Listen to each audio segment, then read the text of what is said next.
की अध्यक्षता में कैबिनेट की बैठक संपन्न हुई है और उस बैठक में बहुत ही महत्वपूर्ण निर्णय लिए गए हैं।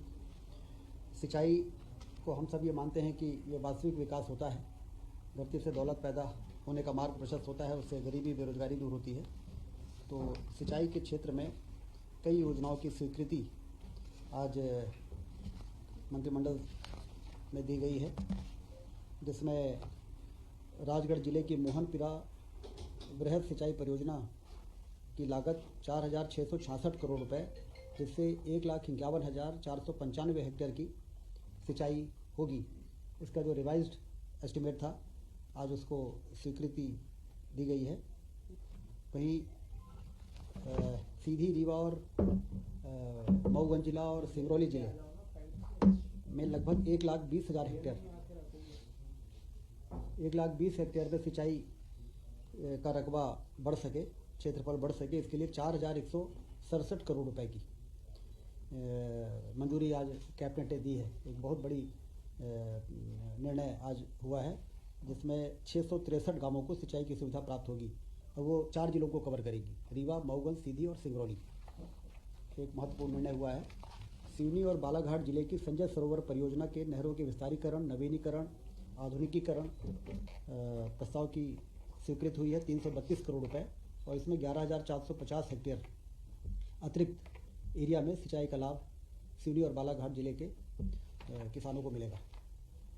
बाणसागर बहुउद्देशीय परियोजना जो रीवा और सीधी को कवर करती है, इसमें बहुती नहर को भारत सरकार की modernisation of command area development work, जिसमें 60% केंद्र राशि देता है और 40% राज्य सरकार देता है।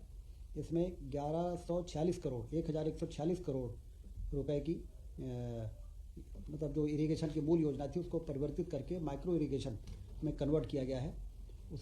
उसमें सिंचाई एक बड़े एरिया में सिंचाई इससे संभव हो सकेगी। कमांड एरिया बढ़ गया, जो पहले बहुती में 60,000 हेक्टेयर था, वो बढ़ के 80,000 हेक्टेयर हो जाएगा। तो 20,000 हेक्टेयर इस कन्वर्जन के कारण अतिरिक्त सिंचाई संभव हो सकेगी।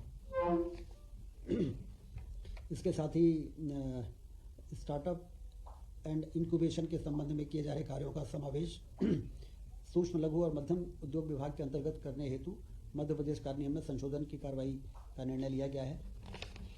प्रशासनिक इकाइयों के पुनर्गठन के लिए मध्य प्रदेश प्रशासनिक इकाई पुनर्गठन आयोग गठित किए जाने हेतु आयोग का गठन होगा। आयोग की टर्म्स ऑफ रेफरेंस, आयोग का स्वरूप, इन सब चीज़ों के लिए आयोग के गठन की स्वीकृति मिली है, जिससे और ज़्यादा बेहतर प्रशासनिक नियंत्रण पूरे प्रदेश में सुनिश्चित हो सकेगा।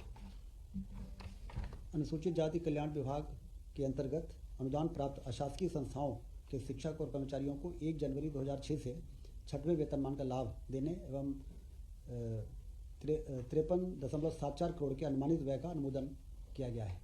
अब उन्हें भी 6वें वेतन आयोग का लाभ मिल सकेगा। स्वास्थ्य विभाग से संबंधित एक महत्वपूर्ण निर्णय हुआ है।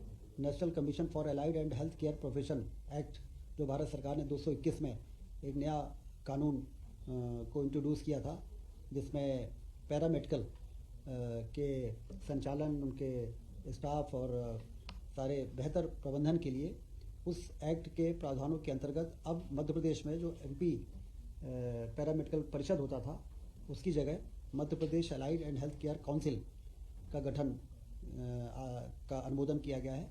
अब जो पैरामेडिकल काउंसिल के सारे जो काम है वो इस काउंसिल के माध्यम से किए जाएंगे। इसका भी आज अनुमोदन कैबिनेट में हुआ है।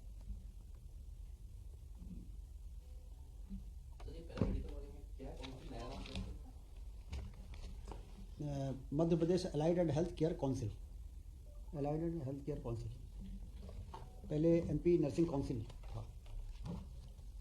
इसके साथ ही माननीय मुख्यमंत्री जी ने लगभग 17,000 करोड़ से अधिक के भूमि पूजन लोकार्पण माननीय प्रधानमंत्री महोदय द्वारा जो 29 को होना है, जो विकसित भारत संकल्प यात्रा का एक तरह से वो समापन भी होगा, जिसमें पूरे देश भर में लोकार्पण और शिलान्यास के काम होंगे। तो इसमें ये वर्चुअली किया जाएगा। इसमें सभी मंत्रीगण अपने अपने विधानसभा से इसमें शामिल होंगे। और जनप्रतिनिधि जो होंगे वो भी अपने क्षेत्रों में उपस्थित रहेंगे। लाखों लोग वर्चुअली इस कार्यक्रम में जुड़ेंगे और भूमि पूजन और शिलान्यास के कार्यक्रम होंगे। कल हुए ओलावृष्टि और अतिवृष्टि से होने वाली फसल हानि का सर्वे हेतु समस्त जिले के कलेक्टरों को निर्देश दिए जा चुके हैं और उनको ये स्पष्ट है कि कोई भी किसान जो प्रभावित हुआ है उसका सर्वे बहुत गंभीरता से के साथ किया जाए और जो भी मुआवजे का प्रावधान है उनको राहत राशि उपलब्ध कराई जाए। इसकी मॉनिटरिंग करने के लिए भी सभी मंत्री और विधायक और सांसदों को निर्देश हुए हैं कि वो अपने अपने क्षेत्रों में ये सुनिश्चित करें कि ठीक प्रकार से सर्वे और राहत राशि का वितरण हो जाए। उज्जैन में जो रीजनल कॉन्फ्लिक्ट है उसकी तैयारी, हाँ, 1 तारीख उसकी भी चर्चा हुई है कि 1 तारीख को जो वो रीजनल इंडस्ट्रियल कॉन्क्लेव होगा उसमें पूरे सिर्फ उज्जैन में वो हो रहा है, लेकिन पूरे प्रदेश में 5 इंडस्ट्रियल एरिया का भूमि पूजन भी होना है, नए इंडस्ट्रियल एरिया का। और विभिन्न जिलों में जो इन्वेस्टमेंट के MOU साइन होंगे, तो सभी लोगों को ये है कि अपने अपने ज़िलों में रह के भूमि पूजन और लोकार्पण के कार्यक्रमों में वहाँ पर रहेंगे, जिससे उस एरिया में लोगों को ये जानकारी हो सके कि उज्जैन में हो रहे इस कॉन्क्लेव में हमारे क्षेत्र को क्या लाभ मिल रहा है। ये भी निर्देश माननीय मुख्यमंत्री जी ने दिया। वैदिक घड़ी का जो PM वर्चुअली इनॉग्रेट करने वाले हैं इसके बारे में कुछ होगा, कब कर रहे हैं? 29 की 1 को इसकी चर्चा तो 29 तारीख को, बाकी वो चर्चा में नहीं था, लेकिन 29 तारीख को प्रधानमंत्री जी करेंगे वर्चुअली। बसेस चलाने को लेकर कोई प्रपोजल? हाँ, वो हमें 555 बसेस, ये दोनों नगरीय प्रशासन के दोनों निकालिए गए। बहुत अच्छा पॉइंट आपने। प्रधानमंत्री ई बस सेवा योजना की शुरुआत हो रही है, जिसमें हमारे प्रदेश के ग्वालियर, जबलपुर, उज्जैन, भोपाल, इंदौर और सागर में PM ई बस योजना के अंतर्गत 552 शहरी ई बसों की शुरुआत के लिए स्वीकृति दी गई है। इसमें केंद्र सरकार बसों को भी उपलब्ध करा रही है और 12 वर्षों तक उसके संचालन के लिए जो O&M कॉस्ट है वो भी अवेलेबल करा रही है। इससे ई बस को प्रमोशन भी होगा और धीरे धीरे फिर उसका विस्तार किया जाएगा। ये शहर हैं भोपाल, इंदौर, ग्वालियर, जबलपुर, उज्जैन और सागर। इनको सेलेक्ट किया गया है भारत सरकार ने अभी, और इसमें 555 बसें दी जाएंगी अलग अलग साइज़ों की, जिसमें कुछ बड़ी बसें भी हैं, कुछ मिनी बसें भी हैं। तो जैसे जैसे इन लोगों ने प्रस्ताव भेजे थे वो मंजूरी मिल गई है और 552 बसें मिलेंगी। नगरीय निकायों के विकास कार्यों के लिए मुख्यमंत्री नगरीय क्षेत्र अधोसंरचना निर्माण में 800 करोड़ रुपए जो 24-25 तक के लिए था उसको बढ़ा के अब 3 वर्षों के लिए किया गया है और 800 करोड़ की लागत को बढ़ा के 1100 करोड़ उसकी साइज़ बढ़ाई गई है, जिससे कि जो भी विकास के कार्य हैं वो उसमें किसी प्रकार की कोई रुकावट ना आए। प्रदेश में सार्वजनिक निजी भागीदारी PPP मोड में निजी ऑपरेटर के सहयोग से राज्य के भीतर वायुसेना संचालन का ये प्रस्ताव पर्यटन विभाग ने प्रस्तुत किया, जिसको कैबिनेट ने मंजूर कर दिया है। इसमें अब पर्यटन को बढ़ाने के लिए डबल इंजन के विमान PPP मोड में उड़ाए जाएंगे 20 सीटर तक के। तो वो 8 सीटर भी हो सकते हैं, 15 सीटर भी हो सकते हैं, 19 सीटर भी हो सकते हैं। इससे पर्यटन को एक बूस्ट मिलेगा।